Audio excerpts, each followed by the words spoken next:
C'est l'actuel président du RPF, donc Rassemblement pour la France, et également de la droite libre.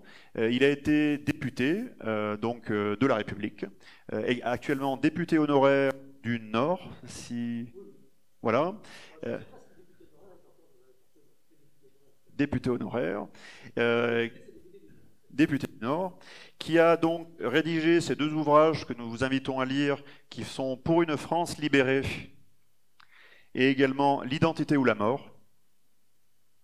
Donc ces deux ouvrages ont été écrits donc, par cette personne qui nous fait l'honneur d'être aujourd'hui parmi nous. J'ai nommé Christian Van Est.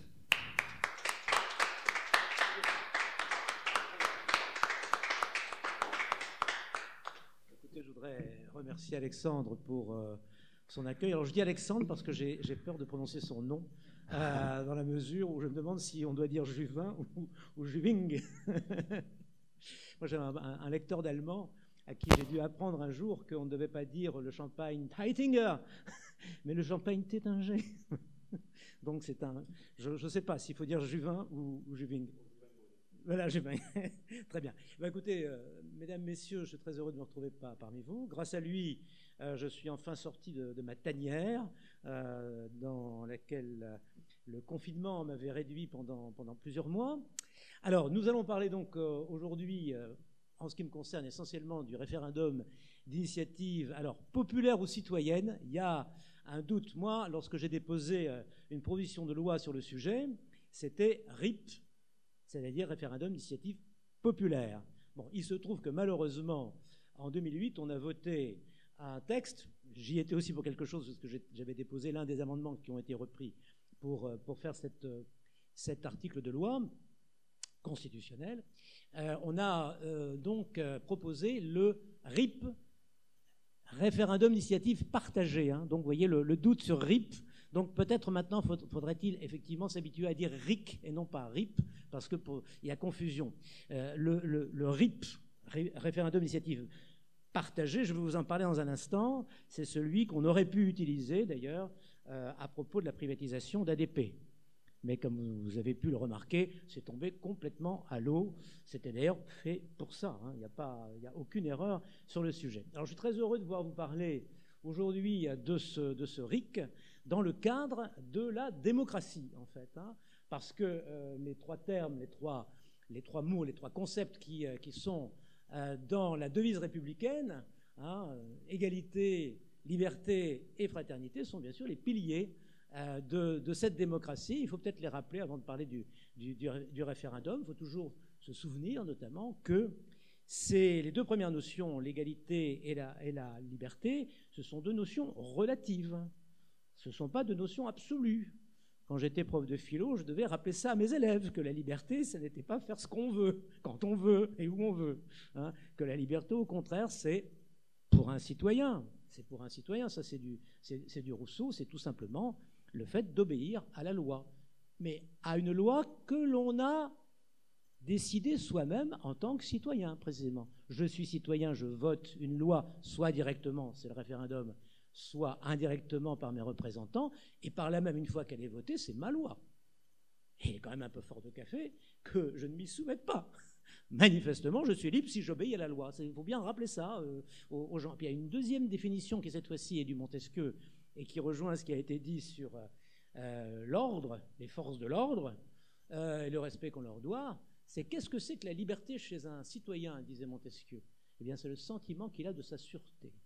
Ça veut dire quoi, très exactement? Ça veut dire que, vous êtes libre si, comme disait, je pense que c'est Churchill qui disait ça, et c'était repris dans un roman de Solzhenitsyn, c'est lorsque le matin de bonne heure, si on sonne à votre porte, vous vous dites c'est le laitier, et non pas la police politique qui vient vous arrêter. C'est être sûr, c'est aussi être sûr par rapport à un État qui vous respecte, qui respecte vos droits. Mais c'est aussi être sûr par rapport au malandrin, c'est-à-dire par rapport à celui qui menace vos droits et qui est effectivement puni de les avoir menacés par le service d'ordre. C'est ça la liberté, c'est pas autre chose. Quant à l'égalité, c'est bien sûr l'égalité entre nous en tant que citoyens au niveau des droits. Ça n'est pas l'égalité entre tout le monde et tout le monde. Je dirais même plus entre tout le monde et n'importe qui. parce qu'effectivement, il y a des degrés dans l'égalité. Il faut reconnaître que nous avons besoin d'une hiérarchie, et que notamment, moi, quand je vois des policiers affronter des manifestants, je me dis qu'il y a quelque chose qu'on a perdu, quoi. C'est qu'un policier est détenteur de l'ordre républicain, il a le droit, lui, de frapper, l'autre n'a pas le droit, précisément. C'est une chose qu'on oublie, hein. Bon, cette fameuse notion, hein, de la détention par le policier, par le service d'ordre en général, de la violence légitime. Nous sommes dans une démocratie. Lorsque quelqu'un est investi d'un pouvoir d'autorité par cette démocratie, il peut user d'une violence légitime, notamment à l'encontre de celui qui est violent par rapport à lui. Quelquefois, on décrit les affrontements entre la police et les manifestants comme une sorte de match. Alors, il est vrai que certaines images de la répression des Gilets jaunes ont pu choquer, et je comprends très bien, ça faudrait peut-être revenir là-dessus, d'ailleurs. Mais en revanche, quand on voit des gens, et cette fois-ci, ce n'était pas des Gilets jaunes, je pense que c'était plutôt des blousons noirs, jeter des cocktails Molotov sur la police, vous savez, moi, j'ai une conception très peu philosophique de la réponse policière dans ce domaine-là, c'est on tire. Et on ne tire pas avec des balles de caoutchouc. Parce que lorsqu'un policier est menacé de mort, eh bien, il doit répondre par une menace de mort et très réelle, hein, pour qu'on se souvienne qu'effectivement, dans une république, dans une démocratie, il y a une hiérarchie qui est fondée sur le mérite et une hiérarchie qui est fondée sur la responsabilité, et notamment sur la part que nous prenons tous dans cette défense de la démocratie, précisément. Alors, le référendum, lui, je vais plutôt l'appuyer sur le troisième terme, c'est la fraternité. C'est vrai que la démocratie, c'est un ensemble de citoyens qui doivent se considérer comme des frères, comme participant à une fraternité. Pas des gens qui sont là par hasard sur un terrain vague, comme on a souvent l'impression en ce moment que l'on décrit la France. Hein. La France, c'est une sorte de grand terrain vague. N'importe qui y vient, à 1, 2, 3, 4 nationalités, c'est pas grave. Non, c'est pas ça. La fraternité, ça veut dire effectivement des hommes, des femmes qui participent à un même ensemble fraternel au sein duquel ils sont libres et égaux. Mais pour qu'il y ait fraternité, pour qu'il y ait une véritable démocratie, il faut qu'il y ait démocratie, pouvoir du peuple, il faut qu'il y ait un démos. C'est-à-dire il faut qu'il y ait un peuple. Ça aussi, c'est une notion qu'on perd. On appelle ça le peuple, on appelle ça la nation. Ça veut dire quoi? Ça veut dire qu'il faut un ensemble d'hommes et de femmes qui sont unis par un bien commun, par une pensée commune, par une volonté commune que Rousseau, d'ailleurs, avait traduit par cette fameuse notion de la volonté générale. Qu'est-ce que c'est une démocratie? C'est un système politique dans lequel l'ensemble des citoyens peut déterminer la conduite du pays en exprimant la volonté générale de cet ensemble. Notion qu'on risque d'avoir tout à fait perdue. Justement, le référendum est là pour que cette volonté générale puisse s'exprimer d'une façon totale, ouverte. Voilà. Les Français ont tranché.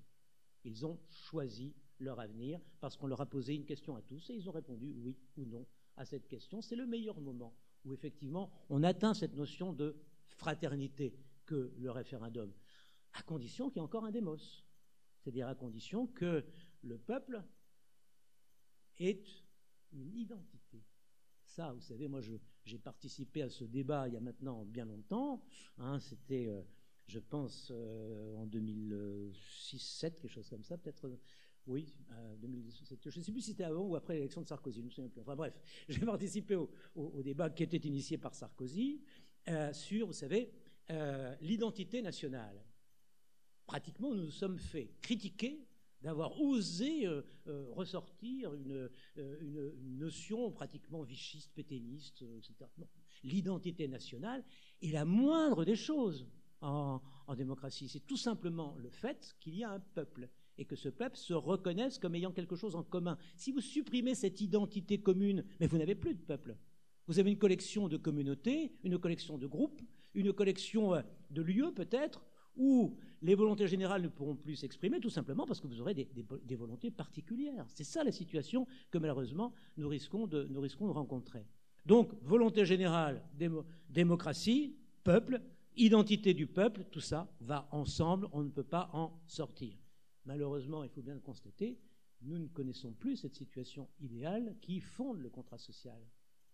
Hein, tout ce que je viens de vous dire, c'est pratiquement du Rousseau. Hein. Bon, mais ça pourrait aussi être du De Gaulle. Hein. Je veux dire, de ce point de vue-là, il y a une très grande continuité dans la pensée française.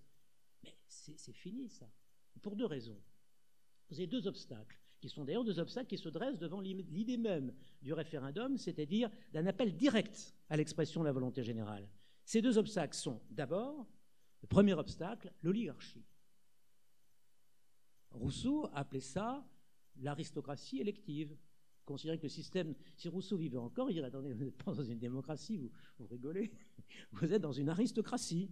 Aristocratie élective, c'est-à-dire que ce sont des gens qui vous dirigent, un petit groupe qui vous dirige. Alors peut-être que vous les désignez, oui, enfin vous croyez les désigner, mais en tout cas ce sont eux qui dirigent, c'est pas vous. Hein, aristocratie élective. Alors cela dit, pour ceux qui ont fait un peu de grec, Aristos, ça veut dire le meilleur. Le problème, c'est qu'aujourd'hui, c'est plus une aristocratie, c'est une oligarchie. C'est simplement un petit groupe qui gouverne, point, et c'est pas les meilleurs. On peut même quelquefois se demander si c'est pas les plus mauvais. Qui nous gouvernent en raison de la série de catastrophes que la France subit depuis maintenant des décennies, avec des gouvernements qui sont de plus en plus mauvais, de plus en plus incapables de faire face à la situation et de viser l'essentiel, c'est-à-dire le bien commun. Donc, la situation dans laquelle nous sommes, c'est de faire face à une oligarchie qui, dans le fond, comprend beaucoup de petits réceptacles. Vous avez par exemple l'oligarchie politique, ça tout le monde la voit. Vous remarquerez que, par exemple, vous avez des ententes un peu curieuses entre des gens qui théoriquement se sont fait la guerre pendant des décennies. Les uns se disent socialistes, les autres se disent UMP, par exemple, dans le temps, ou maintenant LR. Hein. Mais comme par hasard, lorsqu'il s'agit d'être à la tête d'une région, ils s'entendent très bien. Ils se passent la main pour éviter qu'il y ait un troisième qui vienne les ennuyer. C'est un peu particulier quand même de voir ces alliances tout à fait contre nature. Si vous vous battez, c'est pour défendre des idées. Et brusquement, ces idées disparaissent? Non, vous ne battez pas pour les idées, vous vous battez uniquement pour avoir la place, pour avoir le siège, pour avoir le pouvoir. Le reste, c'est du cinéma. C'est ça la réalité qu'est devenue malheureusement notre politique. Donc vous avez les politiques, tout le monde sait maintenant à quoi s'en tenir. Mais vous avez autour des politiques, par exemple, tout le monde des médias, et notamment des journalistes. Vous remarquerez bien que ces gens qui sont théoriquement chargés de défendre la liberté d'expression. Vous savez, la grande loi sur la liberté d'expression en France, c'est la loi sur la liberté de la presse, 1881. Vous pensez véritablement que la presse défend la liberté d'expression dans notre pays? Pas du tout. Elle défend, en fait, une trilogie épouvantable qu'on peut appeler 1, la pensée unique, 2, le politiquement correct, et 3, le terrorisme intellectuel. Ce qui veut dire que, sitôt que quelqu'un n'est pas politiquement correct dans sa manière de s'exprimer, ou s'il ne participe pas à la pensée commune, à la pensée unique, dans le fond de ce qu'il exprime, alors il est viré, il est vidé, il ne peut plus s'exprimer. Et si par malheur il survit parce qu'il a du talent, je pense à Zemmour par exemple, que se passe-t-il? Tout le monde se ligue contre lui. On se dit c'est pas possible, il faut le virer des plateaux. Vous vous rendez compte de ce qu'il dit? Mais ce qu'il dit, c'est tout simplement ce que les Français devraient à peu près tous penser normalement. Et puis vous avez un troisième petit groupe, un autre réceptacle dans lequel il y a une partie de l'oligarchie. Ce sont les magistrats. Ce sont les magistrats, ce sont nos juges. Hein. Et c'est peut-être pas un avocat, je vois mon ami Philippe Le Beul qui nous a rejoint, qui va me démentir. Donc, les juges, vous pensez véritablement qu'en France, la justice est efficace? Pas du tout. Est-ce qu'elle est, je vais dire, juste? Évidemment pas. En fait, la justice est un instrument de pouvoir, alors qui peut se partager. Vous avez une partie de cette justice qui est dévouée au pouvoir en place, pour des raisons que tout le monde comprend et qui sont des raisons de carrière. Et puis vous en avez une autre qui n'est pas forcément dévouée au pouvoir en place, mais qui répond à des objectifs qui ne sont pas du tout des objectifs de la justice, mais qui sont des objectifs partisans, c'est-à-dire que ce sont des juges qui obéissent à une certaine idéologie. Et l'exemple que j'ai en tête ne vous étonnera pas, c'est bien sûr l'exemple de François Fillon. Quand vous comparez ce qui est arrivé à François Fillon à ce qui arrive aujourd'hui à d'autres justiciables, vous vous rendez manifestement compte que la justice a joué un rôle parfaitement et odieusement politique dans cette affaire, puisque vous le savez, on a reproché à François Fillon de payer sa femme à ne rien faire, ce qui ne regardait absolument pas les juges. Ça ne regardait que l'Assemblée nationale. Vous savez, j'étais dans la même situation, j'ai employé 5 personnes, je n'employais pas ma femme, c'est vrai. Mais jamais personne ne m'a demandé ce que je faisais des 5 salaires que je versais. Je les versais à qui je voulais et pour faire ce que bon me semblait. L'intrusion de la justice téléguidée par la politique dans l'affaire Fillon en pleine élection présidentielle, ça a clos pour moi l'existence d'une démocratie en France. Nous ne sommes pas en démocratie. Il faut bien s'en souvenir, nous sommes dans un régime qui se cache, dans un régime autoritaire, dans un régime où une oligarchie s'est emparée du pouvoir et s'y maintient à toute force par tous les moyens. Et l'un de ces moyens, ça a été cette espèce de coup d'État judiciaire qui s'est déroulé en 2017 et dont nous subissons toujours les conséquences aujourd'hui. Il faut toujours se souvenir de ça. Vous avez donc l'oligarchie en haut et puis vous avez en bas une autre forme d'obstacle. Cette autre forme d'obstacle, c'est le communautarisme. Pour qu'il y ait référendum, il faut qu'il y ait un peuple, il faut qu'il y ait une volonté générale. Lorsque le peuple se disloque, lorsqu'on en arrive à l'archipel français, titre excellent, très juste, l'archipel français, c'est-à-dire une myriade de petites îles avec leurs préoccupations propres, avec des tas de gens, par exemple, qui ne sont pas véritablement français et qui cependant parviennent à être élus, parviennent même à être ministres, alors qu'ils ont plusieurs nationalités. C'est une chose qui m'a toujours choqué personnellement. Vous savez par exemple qu'il y a une sénatrice, verte je crois, qui est à la fois française, turque et israélienne. Je considère que c'est complètement anormal, parce que vous vous rendez compte que cette personne représente des Français et qu'en même temps, elle est membre de 2 autres communautés nationales. Mais quand elle vote sur certains sujets, est-ce que c'est la française, l'israélienne ou la turque qui vote? Moi, je n'en sais rien.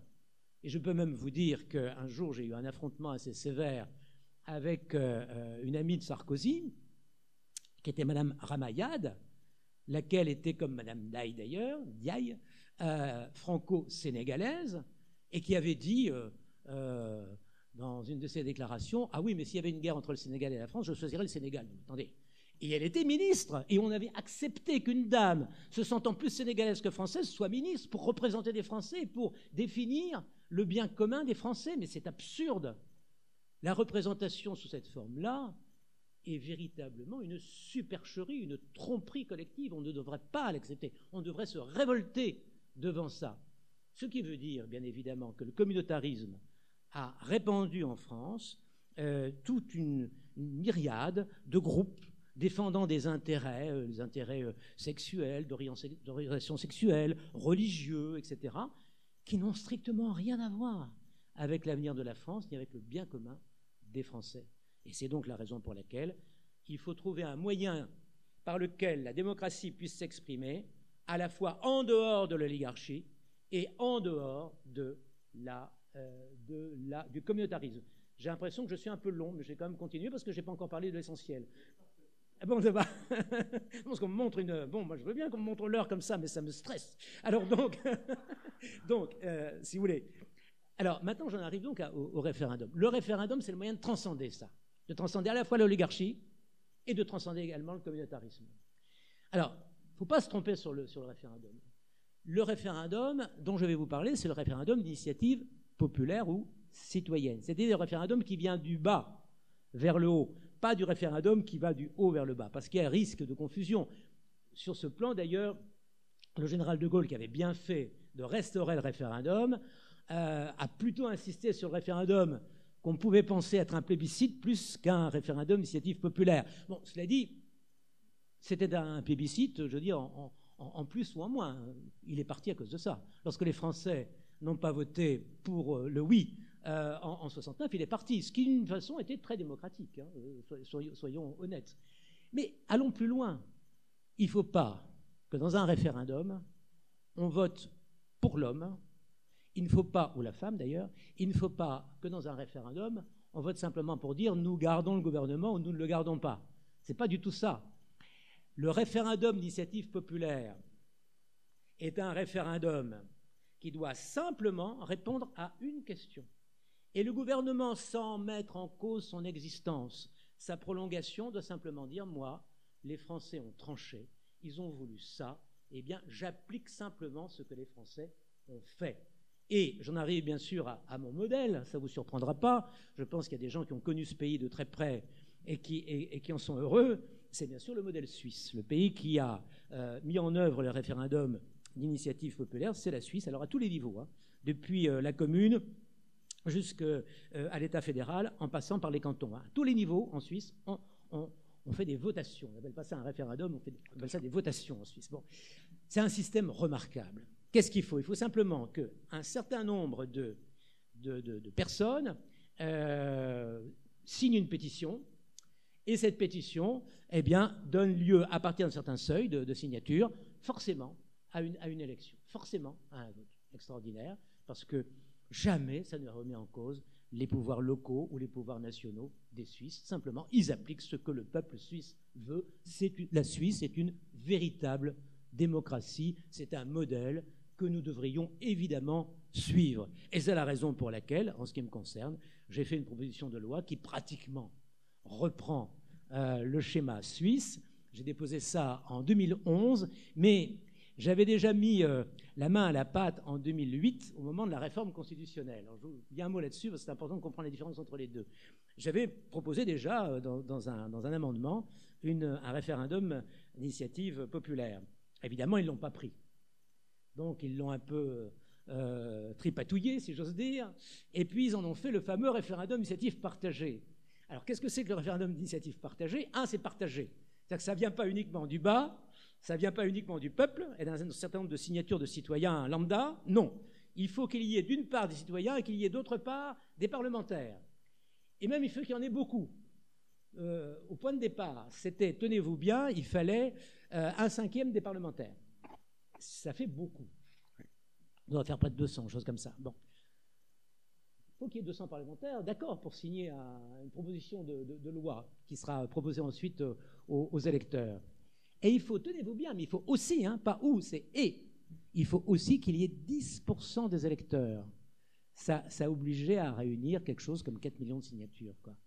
Infaisable. Et d'ailleurs, ça n'a pas été fait, puisque c'est ce qui a été tenté pour la privatisation d'ADP, et vous avez vu que ça a lamentablement échoué, alors que les gens qui avaient lancé l'opération s'étaient dit, oui, mais si on dépasse le million, comme maintenant le président de la République a accepté que l'on baisse le seuil, mais ce n'était pas encore dans les clous à l'époque, il a accepté qu'on baisse le seuil, logiquement, à 1 million de signatures. Ça devenait un peu plus raisonnable. Si on dépasse le million, est-ce qu'on va nous donner... Non, attendez. La Constitution et la loi sont très précises, il fallait les 4 millions, on ne les a pas eus. Et tenez-vous bien, c'était en fait un traquenard, parce que ce qu'on oublie de dire, c'est que même lorsqu'on a les 4 millions de signatures, même lorsqu'on a les 200 parlementaires, tout ce qu'on obtient, c'est quoi? C'est qu'il y a un débat dans les deux assemblées. Et si le débat dit non, il n'y a plus rien. Autrement dit, la possibilité d'avoir recours au peuple n'est qu'une alternative, c'est pas sûr, quoi. On peut très bien passer à côté. Autrement dit, une arnaque, si vous me passez l'expression, ça n'est pas ça. Alors, ce que je propose, moi, en copiant tout à fait ce qui a été fait en Suisse, mais je précise pas seulement en Suisse, en Italie, au niveau national, les Italiens ont le référendum d'initiative populaire, ils l'ont, et ils l'ont déjà appliqué à plusieurs reprises. En Allemagne, uniquement au niveau des Länder, en Lituanie, en Uruguay, et également, il faut le savoir, dans la moitié des États américains. Alors, rappelons-nous que les États-Unis sont un État fédéral où il y a bien sûr un État avec un Congrès, une Chambre des représentants et un Sénat, mais que c'est vrai aussi dans 49 des États, où il y a aussi les deux chambres et aussi d'ailleurs une Cour suprême. C'est-à-dire tout ce qui se passe à Washington est reproduit systématiquement dans les capitales des États. Alors dans la moitié des États, vous avez un référendum d'initiative populaire. Alors ils vont très loin les Américains, parce qu'ils ont ajouté un élément que là moi je n'ai pas pris dans ma loi, ce serait à mon avis inapplicable en France, c'est ce qu'ils appellent le recall. Ça c'est terrible. C'est-à-dire qu'ils peuvent même faire voter sur le point de savoir si on va garder le gouvernant ou pas. C'est ce qui s'est passé lorsque Schwarzenegger a été élu. Schwarzenegger, qui était républicain, a été élu alors que le Congrès était démocrate, tout simplement parce que le gouverneur précédent démocrate était tellement mauvais qu'on a organisé un recall, et puis effectivement, il a été viré, quoi. Et donc c'est comme ça qu'ensuite les Californiens ont voté pour Schwarzenegger. Alors ça, je ne l'ai pas mis. Je considère donc les 3 éléments autres. Ces 3 éléments sont très simples. Vous avez le référendum veto. Qu'est-ce que c'est que le référendum veto? Lorsque le Parlement vote une loi, eh bien, dans les 3 mois qui suivent, vous réunissez un suffisamment grand nombre de signatures pour remettre en cause cette loi. Pendant tout ce temps-là, le gouvernement n'a pas le droit d'appliquer la loi. Vous avez obtenu vos signatures, eh bien, ce sont les Français qui vont décider si cette loi est applicable ou pas. En Italie, ça se passe déjà. Il y a déjà des lois italiennes qui sont tombées là-dessus, notamment en ce qui concerne les immunités pour les élus. Ce qui n'est pas étonnant. Ce qui n'est pas étonnant, parce que bon, vous savez combien d'Italiens ont essayé de se défiler lorsqu'ils avaient des problèmes avec la justice. Alors ça, c'est le premier, avec évidemment un seuil que j'ai fixé à 500 000 signatures. 500 000 signatures. Vous avez ensuite le degré du dessus, c'est l'initiative. L'initiative proprement dit, donc plus le veto, mais l'initiative. Ça veut dire, vous avez un groupe, nous nous réunissons ce soir, au lieu de rentrer chez nous, nous allons écrire une proposition de loi. Et puis ensuite, bien, nous allons nous dévouer pour réunir 800 000 signatures. C'est la plus. Eh bien, à ce moment-là, on propose aux Français de savoir si ils veulent ou non une nouvelle loi. Premièrement, veto. Deuxièmement, initiative. Et enfin, troisièmement, évidemment, la réforme constitutionnelle. C'est-à-dire, alors là, 1 million de signatures. Vous voyez, c'est une gradation afin de faire en sorte que les Français ne soient pas convoqués tous les 15 jours pour voter n'importe quoi. Il faut des seuils, et il faut que tout ça soit soumis également à un encadrement. On ne vote pas sur n'importe quoi. Mais on doit voter sur beaucoup de choses. Par exemple, l'encadrement du référendum, même partagé actuel, est déjà très limité. C'est essentiellement, notamment tous les problèmes qui sont sociaux, économiques et environnementaux. C'est évidemment aussi l'organisation de l'État. Mais par exemple, vous ne pouvez pas voter sur la peine capitale. Personnellement, je suis partisan de la peine capitale. J'estime qu'on devrait parfaitement pouvoir rétablir la peine capitale pour un certain nombre de cas, notamment pour les grands récidivistes. Bon, mais on ne peut pas en France. On ne peut même pas le proposer comme référendum. J'estime qu'une question comme celle-là devrait parfaitement pouvoir être soumise à l'ensemble des Français qui sont assez grands pour juger du bien fondé ou non de cette proposition. Voilà donc ce que je voulais vous dire. Je pense que j'ai dépassé mon temps, ça voulait dire, largement. Alors donc je vais m'arrêter là. Alors, vous avez du temps, on va applaudir Christian Van Est. Merci à lui.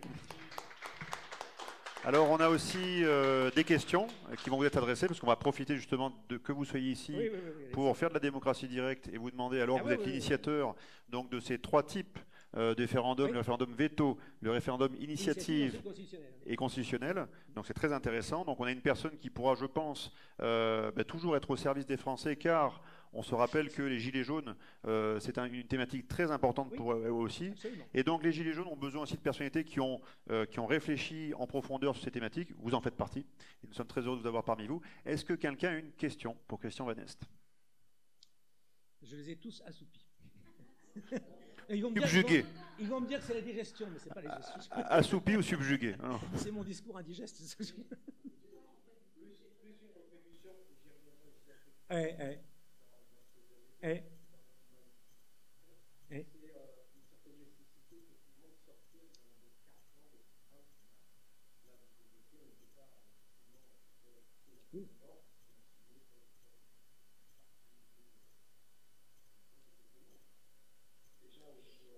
la Convention européenne des droits de l'homme, la déclaration des droits de l'homme européenne qui interdit ça, oui. C'est, je pense, une stupidité. Vous savez, il y a un État, puisque vous avez parlé de police pour commencer, moi, il y a un État qui, pour moi, la Suisse, c'est un peu mon modèle pour la démocratie. C'est un grand modèle. J'ai un autre modèle pour ce qui est de la sécurité. Mon modèle pour la sécurité, j'en parlais avec madame tout à l'heure, c'est Singapour. Vous me parlez de Singapour.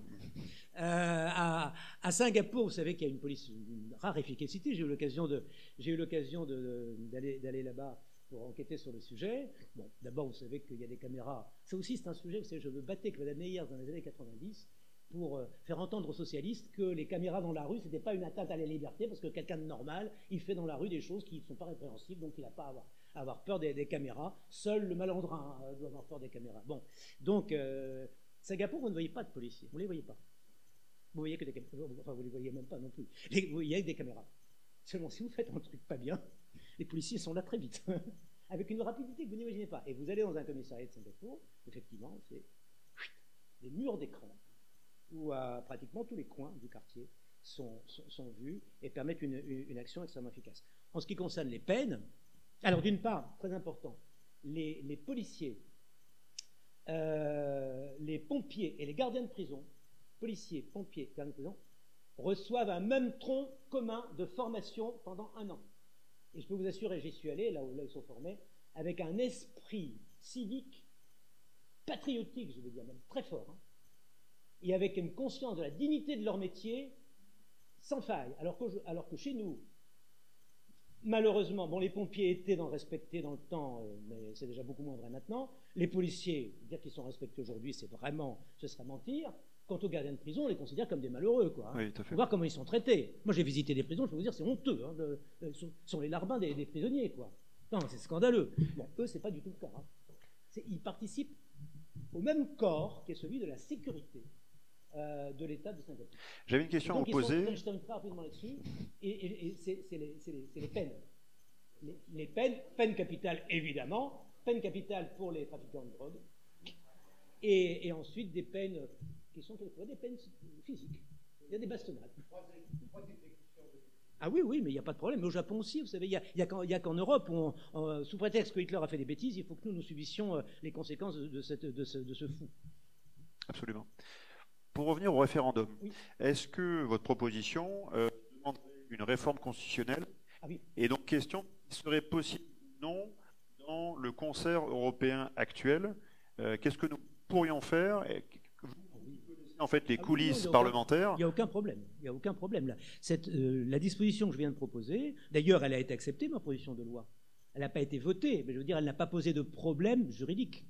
Elle était propre, si vous voulez, juridiquement parlant. Hein, ma proposition elle a été déposée, je ne l'ai pas là, elle reste comme ça, mais j'ai un exemplaire de ma proposition de loi déposée sur le bureau de l'Assemblée nationale de façon tout à fait normale. Alors évidemment, ça exigerait un référendum ou une réunion du Congrès, puisque aujourd'hui, il y a les deux moyens de modifier la Constitution, soit à travers l'article 89 pour ce qui est du référendum, soit par une réunion du Congrès. Mais vous savez, je vais vous dire, l'histoire de 2008, je vous ai expliqué qu'ils ont tout fait pour que le référendum ne soit pas faisable. Comment voulez-vous que les oligarques aient envie que le peuple se mêle de leurs affaires?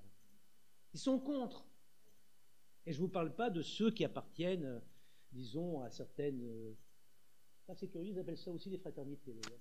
Ce sont des fraternités très peu fraternelles hein, par rapport à la nation. Il parle d'obédience. Voilà, non mais oui d'accord, mais vous savez que ce sont eux qui bloquent souvent ces réformes-là. Oui. Je vous le dis, hein, je m'en moque. Hein, moi j'ai des amis qui le sont, ça ne me pose aucun problème. Moi j'ai jamais eu de temps à perdre, donc je n'y suis pas allé. Mais si vous voulez, c'est terrible, quoi. Parce que ce sont eux, à chaque fois que vous voyez à l'œuvre, quand il s'agit de bloquer un certain nombre de lois qui retireraient du pouvoir à l'oligarchie. Parce que l'oligarchie, c'est en partie, pour être clair. Voilà. Un propos très intéressant qui est tiré de votre expérience parlementaire. Vous êtes resté combien de temps parlementaire, M. Van Est? 15 ans. 15 ans parlementaire, donc il en connaît particulièrement bien toutes les coulisses de la République. Les propos qui sont avancés par Michel Onfray, qui parlerait donc, et vous avez un peu abordé le sujet à la fin, qu'environ 80% de notre Constitution soit de fait vidée de sa substance. Est-ce que vous le confirmez, vous l'infirmez? Oh oui, tout à fait, notamment en raison de la stupidité qui veut que les directives européennes l'emportent sur les lois françaises. Quoi. Vous avez une suprématie reconnue du droit européen par rapport au droit national, ce qui est aberrant, non, parce que le droit national est quand même encore un peu démocratique. Bon, même si c'est à travers des représentants, c'est quand même démocratique. Le droit européen, absolument pas. C'est vraiment l'oligarchie. C'est pour ça que l'oligarchie adore l'Europe. L'oligarchie, c'est pas une démocratie. L'Europe, c'est pas une démocratie. C'est simplement l'oligarchie qui est directement en prise avec le pouvoir, sans même avoir le besoin d'être élu. Donc, puisque c'est toujours les mêmes qui sont au pouvoir. Hein, bon, donc, voilà, bien sûr qu'ils n'en veulent pas. Alors ça, il faut renverser. Tout le monde n'est pas d'accord. J'en discute souvent avec un ami allemand qui lui rappelle qu'en Allemagne, c'est pas la conception. Hein. En Allemagne, on considère que le droit national est supérieur au droit européen. Contrairement à ce qu'on pense, les Allemands sont beaucoup moins européens que nous. Hein. Ils sont européens, pourquoi? Parce que l'Europe leur profite. Pourquoi voulez-vous qu'ils soient contre? Sont eux les patrons. Hein, mais globalement, eux, par exemple, vous avez d'ailleurs eu récemment une intervention très intéressante de la Cour de Karlsruhe. Pour la BCE. Bien sûr, qui a aidé la Banque européenne. Et attendez, là, ce que vous êtes en train de dire, le Bundestag l'a pas voté. Hein. Vous n'avez absolument pas le droit d'imposer quoi que ce soit au Bundestag. C'est le Bundestag qui décide. C'est le peuple allemand qui décide à travers ses représentants du Parlement. Il y a des moments où je préfère être allemand, vous voyez, quand j'entends des choses comme ça. Non, mais c'est dramatique. Hein. Est-ce qu'il pourrait former une forme de casus belli européen parce que ça rebat les cartes? Ah bah non, parce que je pense que chaque pays fait à peu près ce qu'il veut maintenant, je crois. Hein. Non, je pense que certains ont le courage. Regardez les pays qui ont rejoint l'Europe un peu tardivement, les pays qui étaient à l'Est. Je pense notamment à cet homme assez remarquable qui est Viktor Orban. Je pense qu'il n'est pas du tout prêt à se soumettre à l'Europe s'il n'est pas d'accord. Il l'a très bien montré en ce qui concerne l'immigration. Et il a raison. C'est au peuple hongrois de décider, comme ça devrait être au peuple français de décider. Peut-être une question de Daniel. Ah, pardon. Oui. Mmh.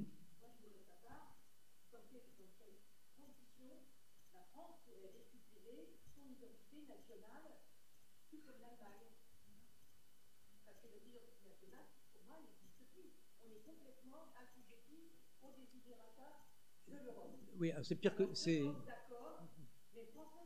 Oui, non, mais c'est pire que ça. C'est pire que ça parce qu'en France, l'oligarchie est carrément antinationale. Elle est antinationale, c'est-à-dire qu'elle est pro-européenne. C'est déjà une façon d'être antinationale. Elle est pro-immigration, c'est une deuxième façon d'être antinationale. Et enfin, culturellement, elle dénie l'existence d'une culture identitaire française. Par exemple, même des gens comme Chirac, très décevant sur ce sujet-là, ont refusé l'idée qu'il y avait, bien sûr, des racines culturelles chrétiennes en Europe. Il a refusé, c'est lui, hein, c'est la France qui a empêché que l'Europe reconnaisse les racines culturelles de les fameuses racines judéo-chrétiennes. Oui, mais chrétiennes, il n'y avait pas de judéo, c'était chrétien. Ce qu'affirme Orban de façon très claire. Vous savez qu'au contraire, Orban a inscrit les racines chrétiennes dans la constitution hongroise. Vous voyez ce qu'on disait il y a un instant sur la possibilité d'un pays précisément de se dégager de ce carcan. La Hongrie, qui est un tout petit pays, 10 millions d'habitants, hein, le fait sans vergogne. Le drame, c'est que chez nous, si vous voulez, vous avez encore un bouquin de Rioufol récemment qui s'appelle Les Traîtres, je pense un peu comme ça. Le drame, c'est chez nous, l'oligarchie est une oligarchie qui nous trahit. Je suis désolé de le dire parce que j'en ai fait partie d'une certaine manière, mais c'est la réalité, j'en suis témoin. J'en ai été témoin, et si vous voulez, j'ai vu avec vraiment angoisse l'invasion de tout ce monde de direction du pays auquel j'appartenais, quoi, envahi par cet état d'esprit. Je vais vous donner un exemple. Je peux encore parler une seconde. Je vais vous donner un exemple. Bon. Personnellement, j'ai toujours été, si vous voulez, c'est le côté, ça va au-delà du gaullisme, j'ai toujours été très fier de mon appartenance nationale. Et donc, je considère, un peu comme les Anglais qui disent, vous savez, bon, mon pays a peut-être tort, mais c'est mon pays. Hein, donc vous vous taisez, je n'ai pas à entendre de critiques contre mon pays. C'est typiquement anglais. Hein, bon, moi, je suis comme ça. Je n'accepte pas qu'on critique la France. On peut s'en parler entre soi comme ça, mais publiquement, non. Et donc, si vous voulez, j'avais déposé un amendement sur un texte en faveur des rapatriés. Cet amendement était un amendement qui soulignait le rôle positif de la présence de la France outre-mer, et j'avais ajouté la place éminente des troupes issues de l'outre-mer dans la libération de notre pays. Donc c'était très équilibré, c'était imparable sur le plan historique, sur le rayonnement de la France. Il suffit de lire un peu, par exemple, les livres de Marseille, de Jacques Marseille, oui. de Jacques Marseille sur le coût de la colonisation. La France a fait une très mauvaise affaire avec les colonies. Hein. On a perdu de l'argent, on n'y a pas gagné, hein, c'est très clair. Bon. Donc, si vous voulez, rôle positif de la France. Moi, je me disais, alors, à l'époque, ça n'aurait plus été vrai dans le mandat suivant, mais à l'époque, mes copains m'ont suivi sans problème, des gens comme Lionel Lucas, comme Jacques Miard et tout ça. Mon amendement est passé, il a été voté 4 fois. Première lecture, Sénat. Deuxième lecture, motion socialiste pour casser cet amendement, écrabouillé. Donc, si vous voulez, bon. Eh ben, qu'est-ce qu'il a envoyé au panier? Un certain monsieur Jacques Chirac, qui a demandé au Conseil constitutionnel si cet amendement était constitutionnel, si c'était du domaine de la loi ou plutôt du domaine réglementaire. Ah, manque de chance, c'est du domaine réglementaire. Quand Madame Taubira, elle, inscrit dans nos livres d'histoire la traite négrière, en oubliant que la traite négrière musulmane a bien précédé la nôtre de plusieurs siècles et continue certainement encore maintenant, alors que la nôtre est terminée depuis un siècle. Bon, je veux dire, bizarrement, ça n'a jamais été déféré au Conseil constitutionnel. Donc, on a gardé la loi Taubira. La loi Vadès n'existe plus. Hein. Elle a été remise au panier, quoi. quand vous avez des décisions pareilles, vous dites c'est pas possible, les gens qui nous dirigent sont des traîtres, quoi. C'est-à-dire sont des gens qui sont au service de l'étranger. Hein, le fameux parti de l'étranger, comme Chirac avait dit quand il était encore bon, et surtout comme De Gaulle disait, le parti de l'étranger. Il y a un parti de l'étranger chez nous. L'ennui, c'est qu'il est au pouvoir, je vous le dis. Hein. Et de plus en plus. Voilà. Monsieur Vanès, merci. Bah écoutez, c'est moi qui vous remercie.